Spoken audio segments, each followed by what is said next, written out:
video. I bet you no one will ever even see the little guy. Yeah, I want you to put like a little. Yeah, I'll be on the video saying like and he's just like looking at me. What are you doing in the bathroom? I know, that's why I took him out here. I was like, damn, he's gonna die in there. Hey, what's up everybody? It's Brenton Brown from Forza Tuning and Performance. And I want to let you know that the Dream Giveaway final video is going to be released next Monday. We're going to show you the supercharger, all the final details, tuning, and you're going to see the completion of the car. So today I want to talk about the next car in Dodge's new lineup. So we already covered the Hellcat powered Durango. So today I want to talk about the Challenger Superstock, what it is, differences, similarities, stuff like that. So personally, I'm super excited about the new Superstock. I think it's a great idea by Dodge. They already had the Hellcat, which is a phenomenal platform. They released the Demon, which is a serialized, limited production car, drag race specific. I think that was just the coolest car and the coolest concept that Dodge has come out with in a long, long time. So they took the technology from the Demon and they made the Red Eye. So that's a Hellcat that basically has the Demon drivetrain in it. What they've done now is they've taken that a step further and they've taken the Red Eye and they've made a specialized version that is very, very close to the Demon in a lot of ways. So I want to talk about the things about the Superstock and how it's very, very similar to the Demon so you know what to expect. So it has a lot of the same features as the Demon. So if you just look at the two cars from the outside, it's very hard to tell them apart. The Superstock looks exactly like a Red Eye, except it has the Demon wheel and tire package on it. So the Demon came out with 18 by 11 inch wheels and 315 Nitto drag radial stock. Those played a big part in why the Demon was so much faster off the line. So any of you guys that are big in the drag strip, you know that going to a smaller diameter rim and a taller sidewall tire gives you a huge advantage in launching and getting the car off the line and maximizing traction. So what they did with the Superstock is they took the Demon wheel and tire setup and also the smaller brake setup. So a lot of people don't know that the Red Eye has a 15.5 inch rotor and a 6-piston caliper up front. Very large brake, they stop phenomenally. The Demon, since it came with 18-inch wheels, had a smaller and lighter brake setup. So what they used is around a 14.5 inch rotor and a 4-piston Brembo caliper. Not only lighter, but it allowed you to fit the smaller wheel in the front of the car. So the Superstock took the Demon brake setup and carried it over to the Superstock, also with the wheel and tire package. So now the car looks very, very similar. It still has the Red Eye emblem on the fender instead of the Demon, obviously. But other than that, the two cars, aside from the wheel and tire package, basically would be very hard to distinguish. Now, you are going to be able to order the Superstock with a 20-inch wheel and tire setup if you want to, but it will come standard with the 18-inch wheels. I'm going to talk about the top speed of the Superstock and why it's lower than the Red Eye, and it's going to tie in with the wheel and tire package. But for now, let's go ahead and just kind of cover the main differences and similarities. The Demon had a lot of features that really helped it off the line. It had line lock, launch control, launch assist, torque reserve, race cool down mode, and a power chiller, okay? I'm not gonna get into every detail of all these, but basically, you know, things like line lock will allow the front wheels to be locked and the rear wheels to spin so you can do a burnout at the track. The other features will help you leave the line. So in other words, you can basically set the RPM for whatever you want the car to be, apply the brake and floor the gas pedal, and it will hold the car at whatever RPM you want it to. When you release the brake, it will automatically launch at that specific RPM. So if you're at the track and you're trying to dial in the exact RPM that you want to launch at, this does it automatically for you. There's things like torque reserve, which what those do are they will limit the torque of the engine without actually killing all the power from the engine. So all these features really help the Demon get off the line faster. And they've taken all those features and they put them in the Superstock. The only thing that they did not carry over is the trans brake. And that I don't think that Dodge will put that in another vehicle. That's specifically a drag race item. And the Demon was the only production car to ever come with the trans brake. And I think they'll probably not release that in anything else.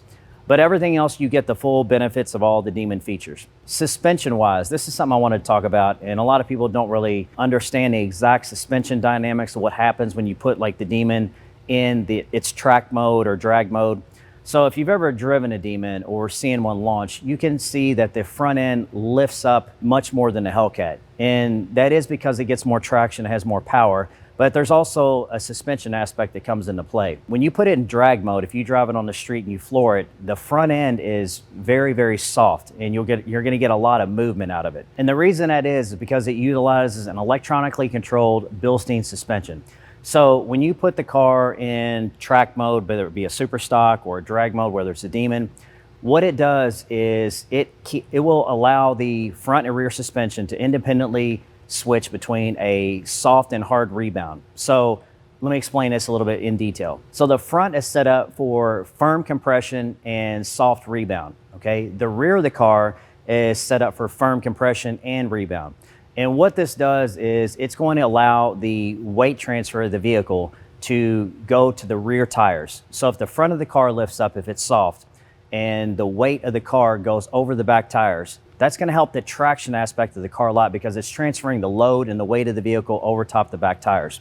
Now, for normal driving conditions, the car doesn't really handle very good. It just does good in a straight line. So, and a lot of times the Demon, as far as daily driving it or whatever, a regular Hellcat will actually handle much better as far as cornering, in my opinion. What they've done is this stays active as long as the car is at wide open throttle. So the second that you let off the gas pedal, the suspension automatically switches to a firm compression. So what happens is as soon as you let off the gas, the suspension reverts back to a normal compression and rebound setting to maximize stability in the car as soon as you come off wide open throttle.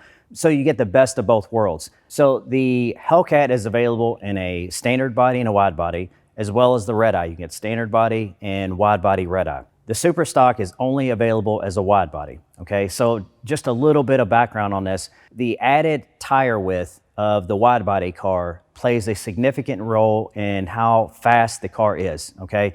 And it all boils down to traction. The biggest, Achilles heel for the Trackhawk. The biggest Achilles heel for these cars is getting the power to the ground. Traction is always an issue. A wide body Hellcat is actually faster than a narrow body red eye. Despite the fact that the Hellcat is 717 horsepower and the red eye is 797, the lower powered car that's wide body will beat the narrow body red eye. We get a lot of questions on which one to buy. That should answer your question right there. If you're trying to get as fast as possible, maximize traction, you always want a wide body car. So the Super Stock would make no sense to make that in a narrow body, so it only comes wide body configuration. So another thing is the rear differential, okay? In a Hellcat that has an automatic transmission, they come with a 262 rear end. A red eye comes standard with the same 262 rear end. It's not any stronger, same gear ratio, exact same rear end. The Demon came out with a 309, but not just a 309 that's a different gear ratio. Structurally, the differential is much, much stronger in the Demon than the other ones. The Demon came out with a 309 differential, and it's not just a 309 as far as a gear change. Structurally, the differential is much stronger in the Demon. So a red eye comes standard with a 262, the same one that's in the Hellcat, but you have the option of getting the 309 differential. And it is, I'm gonna say the same as the Demon, and what I mean by that, it's the same gear ratio. Structurally, it's just as strong. The only difference is the part number is different. The actual Demon 309 differential has a Demon head in it. Those are specifically tracked for the VIN numbers of the Demon. In other words, you can't just buy those. It has to be, you have to show proof of ownership. There's a whole process you have to go through to get that. The one in the red eye is the same thing with just a different part number, and the only difference is it doesn't have the Demon head on the back. So the Super Stock comes standard with the red eye 309 differential. It's the only option you can get. In my opinion, I suggest that everybody get the 309 rear end gear. It's much stronger. The car performs much better with it. The 309 is much stronger. The car performs better with it. So to me, that only makes sense to do the 309. Okay, so let's talk about power numbers. Everybody knows the original Hellcat was rated at 707 horsepower. The new Hellcat is rated at 717. The Demon was rated at 808. And obviously with race gas and the crate PCM, it does 840. So the Super Stock, what does it do? It does 807. Okay, so it's 1 horsepower less than the Demon. Now, let me clarify this a little bit. All these engines are rated at less power than they actually make. So if you put these engines on an engine dyno, they are going to produce more power than this. The reason that car manufacturers do this is not something new that just Dodge is doing. This has been going on for a long time. They will come out with an engine package, and they know what that engine is capable of. The engineers do a lot of R&D, so these cars don't come out to exactly 707 or 808 or whatever number they publish. If they have an engine platform that they put a significant amount of time and energy in R&D to develop, it's to their advantage to underrate it just a little bit. And so what they can do is, as subsequent models come out or other manufacturers are competing to beat the horsepower number, they really don't have to do anything to the platform to advertise a higher number. They claim that the Hellcat went from 707 to 717 because of the more efficient air intake design. It is more efficient, but again, the Hellcat has more than 707 horsepower. The Demon and the Red Eye legitimate, they utilize a different blower, an engine that is stronger structurally. So basically the more power comes from the bigger supercharger. The Red Eye and the Demon, okay, those are the exact same engines, same supercharger. The only difference is the hood and the air intake. When they came out with the super stock, they are not going to claim the super stock is as high as the Demon. So no, they did not take the engine, put on an engine dyno, and it just happened to be 1 horsepower less. What they did is they took the Red Eye engine that was rated at 797 and they bumped it to 807. The only difference between the two is the calibration. And how they did that, they only increased the rev limiter by 100 RPM. So instead of 6,300 RPM, they raised it to 6,400 RPM because obviously at the very top end of your RPM range is where it's going to make peak horsepower. So other than that, it's the same fueling, ignition timing, everything else. When we modify these cars, anything like that is basically eliminated because we custom do all that stuff. The difference in the engines are exactly the same and the power output. So as far as performance numbers, what does it do? Obviously these cars aren't out yet, so we don't have any concrete data, but if we just go off what Dodge claims, it does a 0 to 60 time in about 3.25 seconds, supposedly. A quarter mile of 10.5 seconds, which is 3/10 faster than the regular Red Eye. That's going to be largely in part to the wheel and tires that are on the back of the car, primarily more than anything else, more than the 10 horsepower or whatever they're claiming. One other thing is the top speed is limited at 168 miles an hour. Okay, so this carries over from the Demon. So when you get the Demon with the PCM that comes in the car, it is limited at 168 miles an hour. And the reason for that is because it comes stock with drag radial tires that are not rated for any speed faster than that safely. To avoid lawsuits or anything like that, they have to limit the car to what the tires can handle. Now, if you option for the 20-inch wheel and tire on the super stock, the top speed is over 200 miles an hour. Okay, same thing with the Demon when it came with the crate PCM, you put that in there, and the speed limiter is much, much higher than that. Don't really get too discouraged 168 miles an hour if you want to go faster than that. Every single car that we do, we raise that limit, and as long as it has a suitable set of tires that are rated for the speed, any of these cars will exceed 200 miles per hour very, very easily. But the way the car comes stock, it's 168 miles an hour. So that about sums up the differences. As far as the exterior, I think it's available in like 13 colors. The interior, I think it's available in 3 colors. They're going to be starting to take orders summer of 2000. They're going to start production in the fall, and I think some of the units will kind of creep out toward the very end of this year. They've already confirmed production through 2021 for sure, so it's not going to be a limited number like the Demon, or anything special like that. They're going to be starting production at the end of 2020.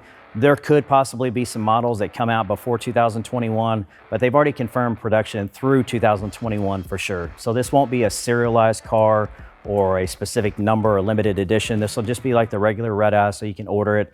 You don't really have to worry about, not being able to get one if you want one. They really haven't released the price.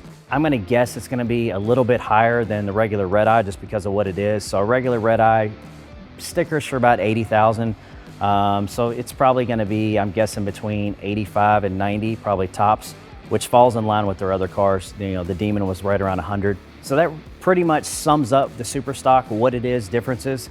It's basically the closest thing you can get to a Demon without having a Demon. So if you wanted a Demon and couldn't get your hands on one, or didn't want to pay the price tag for it, or especially the price tag of what they are now used, the super stock is the next best thing. It's the closest thing you can get to a Demon without actually being a Demon. And again, any of these cars that we modify, we can make any of these cars basically whatever you want to. We can take the super stock and replicate it to be a Demon. So, but if you're just wanting a 100% stock car, it's the closest thing you're gonna get. So that about wraps it up. So in the last part of this 3-part video, we're going to talk about the Charger Red Eye, okay? So I'm super excited about this. I kind of felt like they kind of neglected the Charger for a little bit. It just kind of stayed the same, and then I think the wide body version was a really good idea. I think the wide body Charger looks phenomenally better than the standard body. And then I think it only makes sense to take the Red Eye platform that they already have and have already proven to put it in the Charger to come out with a Red Eye Charger. I think it's gonna be a really popular car for a lot of people. As far as people that need a 4-door sedan but want something crazy fast, I think it makes a lot of sense for a lot of people. So we'll talk about it in the next video. So this wraps it up for Superstock. If you like this video, thanks for watching, hit the subscribe, and we'll see you next time.